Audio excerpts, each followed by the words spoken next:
Shalom. We're the real Hebrew Israelites from Great Millstone, Los Angeles. This is a small sanctuary in Inglewood. Today, through the Spirit, we're going to do what we do best, prophesy. Now, before we get started, I want to give all glory and honor to Yahweh. Double honors to the apostles and the elders of Great Millstone who rule well through the Spirit and truth. Right. And peace and salutations to the hopeful elect who are continuing to fight and teach this thing of ours in truth and sincerity. This week has been a big week in prophecy through the Spirit, and that's what our main job out here to do as watchmen, members of the hopeful elect, is to watch for these prophecies and teach our people, okay? Because we're out here to reach the hopeful elect, a small remnant. Now, whether you believe us or not, that's up to you, okay? Or that's actually up to the Most High. That's right, bro. But our hands are going to be washed clean when these prophecies come before you, and you didn't take heed, okay? When the judgment comes down, you're not going to be able to look at us and tell us that we didn't tell you and we didn't warn you, because this is what we do on a daily basis, okay? So without further ado, we're going to get into an article that came out this week from a Russian official who basically quoted the scriptures in prophesying against Babylon the Great. That's right. Now, whether or not he believes his prophecy, okay, whether or not he understands exactly what he brought out is irrelevant. The point is, this is proof that the Most High is sending his angels to work on the minds of these kings and these war bodies, so to speak. Okay, because this is all prophecy leading up to World War III. So, start with that article. This is the article. It came out September 15th, a couple days ago. The headline reads: "A top Russian official just quoted the Book of Revelation to describe America's soon fate." All right, and to nobody's surprise, we've been prophesying the downfall of America since the beginning. Okay, but now this is being reported in different outlets all throughout the world. Okay, but this began with the scriptures. That's right. Because contrary to popular belief, America is in the Bible. You're not going to actually see the words America written, but there's parabolic ways to know that this is Babylon the Great. Okay, it's described as Assyria, Nineveh, Egypt. Okay, with the proper knowledge and understanding, your eyes are going to be opened up to these secrets and these mysteries. And that's the jobs of the prophets to teach our people, to let you know. Real quick, I got a quick pre. Go ahead, Flock. Quick pre going into that article. You read that last part? The headline? That's what he said. The headline. The headline of the article, again, it reads, a top Russian official just quoted the Book of Revelation to describe America's soon fate. Woo! Soon fate. But I got this right here in the book of Isaiah, chapter 13, verse 17. "Behold, I will stir up the Medes against them, which shall not regard silver, and as for gold, they shall not delight in it." And we know who the Medes are, the Russians. According to biblical prophecy, said the Lord is going to stir up the king of the Medes to come against the modern day Medes. The modern day Medes, which the land of Russia sits in the land of the Medes. That's right. Which is the sons of Japhet. But now, coming into our time, it is controlled and ruled by the Russians, which are Edomites. And the Lord's going to use them to destroy this land with the weapons of his indignation. And that's a beautiful precept, because it said that they're not going to regard silver and gold. They don't give a fuck about this fucking FRN, man. They're out to make their own financial and monetary system with their allies. BRICS nations, huh? There you go. And Russia's in there. You got Brazil, Russia, India, China, and South Africa. And then I think they just included Iran. But it's been talked about that they was going to join up with the Russians, according to Ezekiel 38.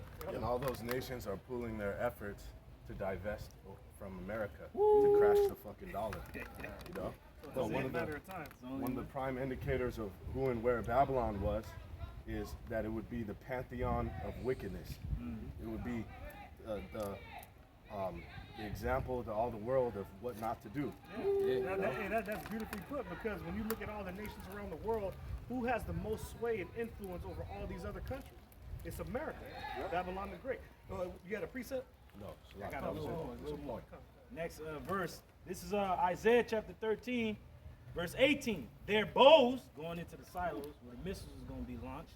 It says, "Their bows also shall dash the young men to pieces." Going into their military men over here in America, they're going to be dashed to pieces with the missiles, and everybody in this land is going to be destroyed by what's going to come out of the bows. So the bow can't destroy you. What is it talking about? It's biblically and prophetically talking about the missiles being launched from those silos to destroy America. It says, their bows also shall dash the young men to pieces. How can a bow dash someone to pieces? That's how you know it's something else. It's a missile. Right, because you're not going to actually see the word missile in the scriptures. A lot of you scoffers and scorners, America's not in the Bible. That's right. Nuclear weapons aren't in the Bible. Yes, they are. Yes, they are. You just have to know how to break it down. That's The right. bow is just a firing mechanism. Woo! And whatever comes out is going to do damage. It's a projectile. Hey, that's it. That's it. All right. Come on. It reads on. It says, and they shall have no pity on the fruit of the womb, because once the missiles are launched, the missile can't say, well, hold up. Hold on. There's babies in the land. There's pregnant women over there. Once they're launched, there ain't no fucking stopping them, man. You see that on every movie from Terminator Judgment Day. Remember she was at the damn playground with the kids and shit. She's yelling at herself and shit. She's on the gate fucking burning. That's what's going to happen to America, man. And a lot of people don't believe it because you see different renditions of that in movies and television shows and shit like that. But and they really can't fathom in their human mind a destruction of that magnitude. But the scriptures prophesy against that. You got to remember, man, these nuclear weapons weren't created just for shits and giggles, just for entertainment value. Okay, I like the Elder Mawadazai beautifully says, we're not going to look back 50 years from now and see a nuclear weapon in the museum. What is it? Wipe before, oh man, what is it? It's going to be more like Planet of the Apes. You did it! You blew it up! You made it! Yeah, but that's really going to happen. Right. It's really going to happen. These weapons were created for a purpose, and that purpose is the destruction of America. Right. And that was decreed by Yahweh Shimon Shai from the beginning. A little more, Salaki. It just keeps getting more juicier. It says, their bows also shall dash the young men to pieces, and they shall have no pity on the fruit of the womb. Their eye shall not spare children. And it says their eye. And you go into Joel, the missiles are mentioned as an army. So there you go, that's the link up. It says, verse 19, and Babylon, which is America, the glory of kingdoms, the beauty of the Chaldees' excellency, shall be as when Yahweh overthrew Sodom and Gomorrah. How was Sodom and Gomorrah overthrew? With fire raining from heaven. So that's, hey, there you go. That's all I have. Go ahead. This Deuteronomy 32 and 41. If I wet my glittering sword and mine hand take hold on judgment, I will render vengeance to mine enemies and will reward them that hate me. Hey, I read that again. Read it again. That's too beautiful. Because the Lord used the smith. It's like he working with him like, they call the Lord the puppet master, right? He's just moving with him like, hold on. I'm about to make a weapon for he gonna get this work. This Deuteronomy 32 and 41. If I wet my glittering sword. Now what does wet mean? It means to make it sharp, make it ready for the day of revealing. Yeah, that's it. Go ahead. And mine hand take hold on judgment. And the Lord, his hand took hold on judgment. Hold on, I got something for him. I got something, but it is in the making. You know how you making a beat? Like, hold on. they don't know about this right here when they hear this. That's what the Lord is doing on the earth. Go ahead. I will render vengeance to mine adversaries, to mine enemies, and will reward them that hate me. Now, who is the Lord's top enemy? Who's Israel's enemy? Esau, Edom. And the Lord already know Esau's spirit, and they fucking cutthroat, they want to kill each other. He's like, all right, well, I'm going to use Edom versus Edom. Go ahead. I will make mine arrows drunk with blood. Now, what are the arrows? It's just some regular arrows out? Nah, it's the missiles, nuclear missiles. Go ahead. And my sword shall devour flesh. And that with the blood of the slain and of the captives from the beginning of revenges upon the enemies.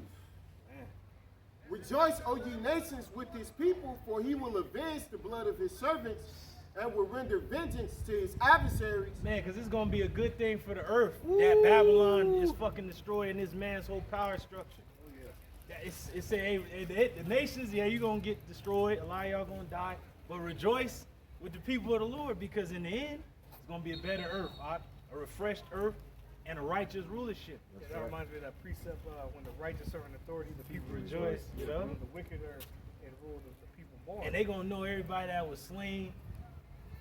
It was a reason for them being slain. Ain't going to be like, oh, oh, hey, my bad shit. Hey, he wasn't supposed to die. No, it's gonna be everybody that's dead. Everybody that got saved, meant to be saved. Yep. Hey, that's the spirit because the Lord is having that play out now.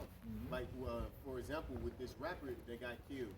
Yep. The Lord had it come out to where he deserved it. Had a video of the nigga talking shit to another dude, you know, being proud, you know. Who was And that? now people don't feel bad. PB&J or something? Yeah. And he went out cold. He had it to where the nigga got ran up on, and the gold stolen from his lifeless body. You know what I'm saying? He said, give me your shit, nigga. Yeah. And he took it off broad his daylight dead at a fucking Roscoe's. body, man. Yep. Yeah. So that tells you the Lord is showing everybody his judgments in the light. That's how the Lord is known. By the it. judgments which he executed. And these niggas flex like, hey, take it off of my my cold dead hands. Well, But the Most High is gonna cause that. hey, that's it. And will be merciful unto his land and to his people. Man, that's it. By the Lord launching these missiles, he's gonna be merciful unto his land because it's gonna rid them fucking small hats out of there, vocab, and for his people, because that's gonna be the vengeance for the Lord's temple being destroyed by the Edomites. Lord gonna burn their ass. Plus, that land is so defiled now that it has to be destroyed, man. It Yeah. has to be cleansed. Has to. You know? That's right. This is Genesis 9:6. Whoso sheddeth man's blood, by man shall his blood be shed. For in the image of Yahweh Ba'ashem Yahweh Shai made he man. That's it, man. And the top man is the Israelite man. That's right. And the Lord has to, he requires that blood above all, especially the blood of his servants, his saints. Okay? Hey, read that again, Baba Bashar. Con.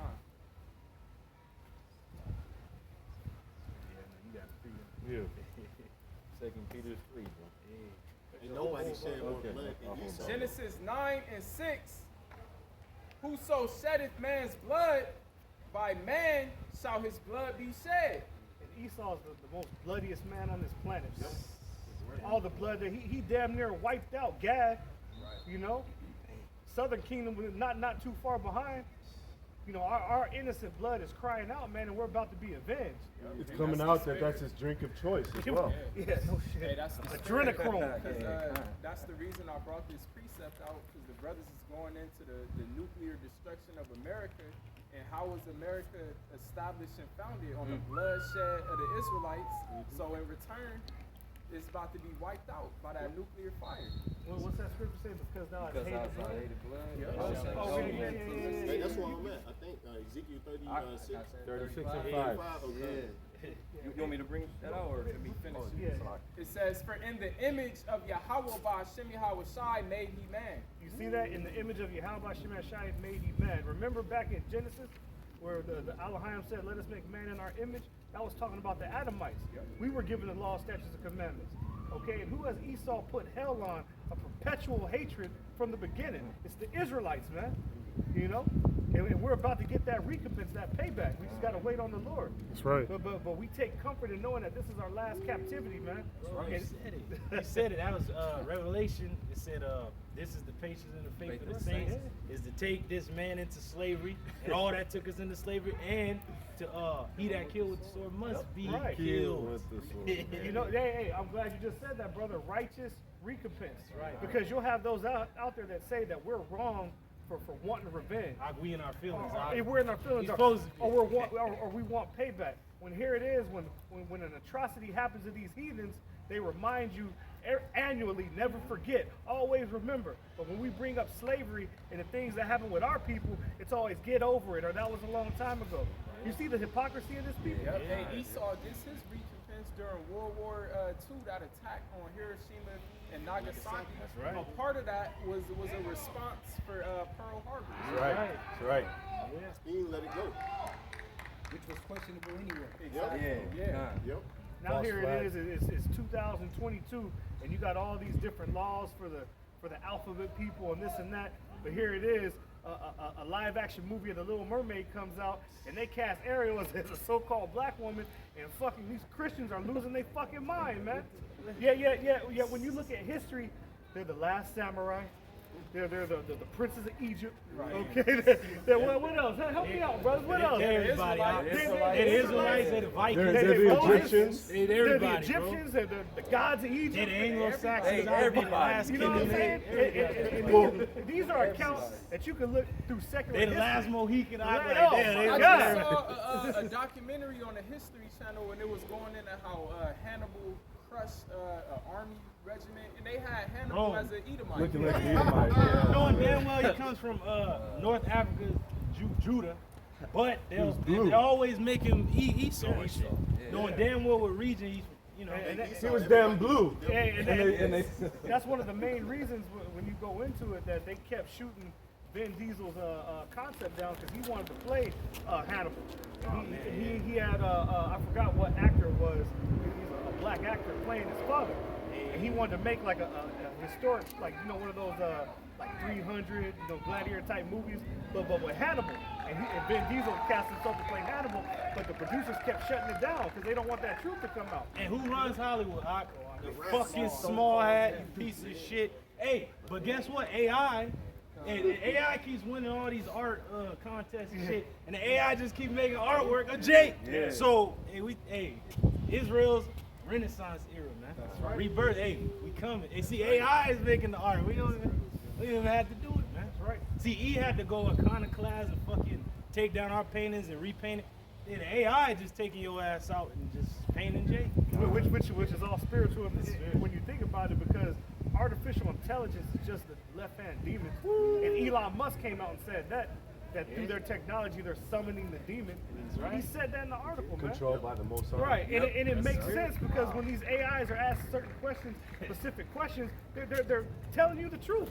They can't lie, huh? Like I just posted up a clip of they asked the AI to draw basically the end of the world. And it showed all these Edomites taking selfies while nuclear bombs were going off in the background. So, I mean, the truth is coming out, man. The Lord is pouring his spirit on all things. All things, man. Go ahead, That Ezekiel? Somebody has one? I had that perpetual blood. Yeah. You can bring it out real quick. Just one of what I would say. This is Ezekiel chapter 35, and I'll get straight to the point. Verse 5, but the headline above it, it says judgment on Edom. Verse 5, it reads... vocab. Come on, bro.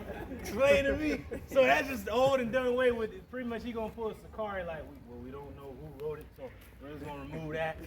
No, you gotta explain who's this talking about? Edom. And when did it happen? Yeah. Yeah. It reads, because thou hast had a perpetual hatred and hast shed the blood of the children of Israel by the force of the sword in the time of their find calamity. these people, right? Because if the small hats is the people of the Lord, right? Edom is a nemesis. We gotta find this guy. Where is he at? He's gonna harm these small hat people. So we gotta find E. Shit, they should be applauding the apostles, us. Hey, we trying to look for this guy. We need to find him. We need to put him behind bars. But they know it's them. Right. So that's why, Go ahead. It says, in the time that their iniquity had an end, therefore as I live, saith Yahweh Hashem Yahweh Shai power, I will prepare thee unto blood, and blood shall pursue thee. Man, who don't love blood more than this fucking guy? Esau Edom, man. Esau Edom. Because you Edomites are so bugged out that you're willing to fucking have Europe freeze because you're putting sanctions on the Russians, and the Russians is telling you motherfuckers like, stop. You motherfuckers is gonna freeze this winter, not us. We gonna be sitting up drinking tea and vodka and shit, and you niggas is gonna be freezing. Blame the U.S., which is more Edomites. They don't give a shit about their own kind, nor about the populace, because they send all this money to Ukraine. But what about the damn streets? They got a D fucking minus on the infrastructure and all the other shit. They removing the food out of the schools for the children. So it goes to show you who's Edom. He just loves death and people dying and suffering.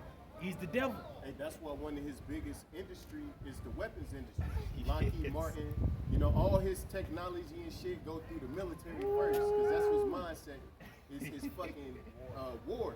But that was also his blessing. That's his blessing. That's how you know That's a clear indicator.